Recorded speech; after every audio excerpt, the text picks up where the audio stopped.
Hey guys, welcome to the Simplify Your Life podcast. It's Coach Simona and I'm glad you decided to tune in.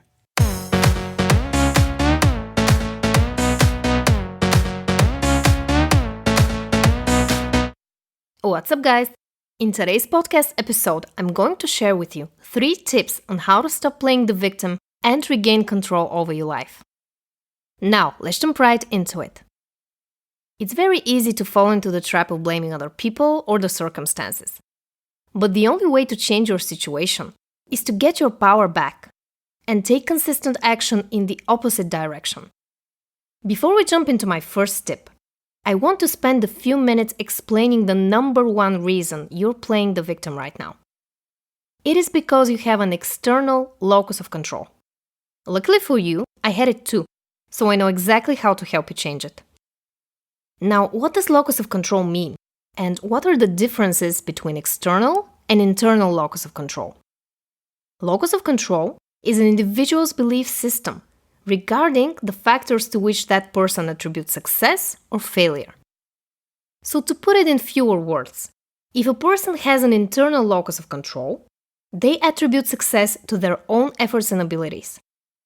And if a person has an external locus of control, they attribute their successes to luck and fate, and they will be less likely to make the effort needed to learn. The interesting thing is that if you have an external locus of control now, you don't have to stick with it. Having an internal locus of control will directly influence your decisions, and one of these decisions is to stop playing the victim. Now, let's get into the solutions. My first tip is to track your victim thinking. We're going to put our investigators' hats now. I want you to track your thoughts, especially the ones you find bothersome or full of victim narrative. Here are some examples to watch out for. Life is unfair. I can't find true love because it doesn't exist. I'm not successful because of my rough childhood, the economy, or some other reason you believe in. Now, I want you to watch out for those and write them down on paper. It's important to not only notice them, but actually write them down, because that gives your brain the opportunity to process them better. If you want to take it a step further and learn how to reframe them, I've already made a video on how to get out of your own way, so I'm going to link it below. There is also a cheat sheet that you can download for free and track your thoughts even easier. I will leave a link to it as well. Now, let's get to tip number 2. Increase your confidence. Having confidence is not about bragging or being obsessed with yourself and your successes. It's actually quite the opposite of that.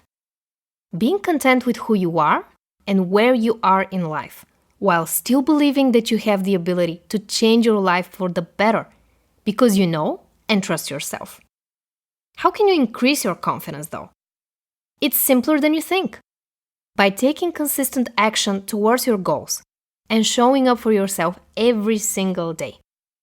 The more you prove to yourself that you're trustworthy, the more confident you will become. This applies to any area in life: your hobbies, your job, your relationships with others, but most importantly, your relationship with yourself. If you want to find out even more strategies that successful people use to boost their confidence and improve their quality of life, check out episode 11. I will link it below. Tip number 3 is to take responsibility for everything that happens in your life. A few years ago, I read a wonderful book that completely transformed me. It's called Taking Responsibility by Nathaniel Branden, and I highly recommend it. One of the beliefs that holds you back and reinforces your victim mentality is the belief that someone else is responsible for your successes and failures in life. When you commit to taking responsibility for everything that happens in your life, the good and the bad, the things you're proud of and the things you wish you didn't do, that builds integrity. That shows character. It will not only result in other people appreciating and respecting you more, but you will feel so much better about finally taking control over your life. For example, next time you do something wrong, instead of shifting blame and feeling shame because you did it, simply admit you were wrong. If you insulted someone, apologize.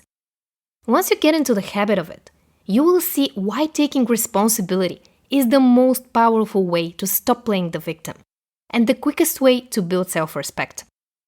And here's a bonus tip. A powerful technique that I recommend you try is asking what instead of why. Let me explain. When you ask questions that start with why, you're reinforcing the inner monologue in your head, but that's completely unnecessary. In fact, it may even be the reason you're playing the victim in the first place. For example, instead of asking, "Why did this happen to me?" ask yourself, "What can I do to make the situation better?" You always have a choice. You can either change the situation you're in, or you can accept it and let go of your resistance. Resistance is a choice. The moment you let go of it, life will get infinitely easier. So remember, questions starting with what will lead you to solutions, while questions starting with why will only reinforce your inner chatter and lead to further rationalizations. You can stop playing the victim the moment you decide you want to. So now the question is, what is stopping you from doing so? Thank you so much for listening to this episode. If you liked it, please like it. And subscribe to my channel if you don't want to miss out on my weekly podcast episodes. I love you guys, and I'll talk to you in the next one. Bye.